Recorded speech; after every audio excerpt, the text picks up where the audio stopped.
Vyras su žmona sėdi po vakarienės, nu ir deserčiuko nusprendė. Nusipirko iš parduotuvės kaip tik labai skanaus tokio torčiuko, pirago. Nu ir gabalėlis didelis ir žmona tai perpjauna neva per pusę ir tokį žymiai mažesnį gabaliuką vyrui duoda, o savo tą didį.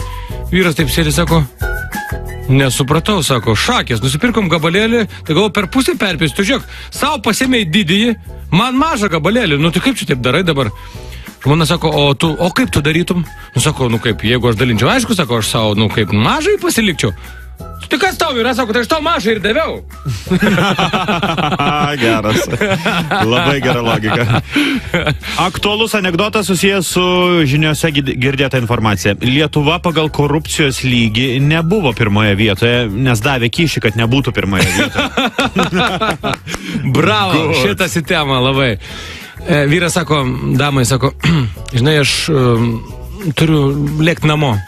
Sako, mažiutį, nu kur tu dabar lėki, nu ką tu ten pamiršai tuose namuose savo? Nu ką pamiršau? Pamiršau pats ten pasilikt.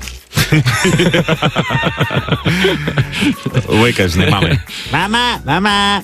Mama, šviestuvas dega. Nu nedega, sakiau, šviečia šviestuvas, šviečia. Mama, jau užuolaido šviečia. Šitas vaikiškas, bet labai geras. Žodžiu, tėvas rašo elektroninį laišką mokytojai su tokia pastaba, sako, aš suprantu, pradinėse klasėse užduotėlės jūs norit, kad viskas būtų kuo aiškiau, kuo įdomiau, kuo labiau apie gyvenimą, bet jūs supraskite.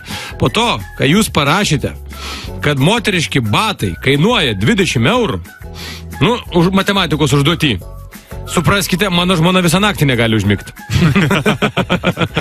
Gerulis, jam. Dar vienas ateina tėvas pas 10-metį sūnų ir sako, nu va, sūnau, 10 metų tau metas pakalbėti apie seksą, jau, kad žinotum po truputį.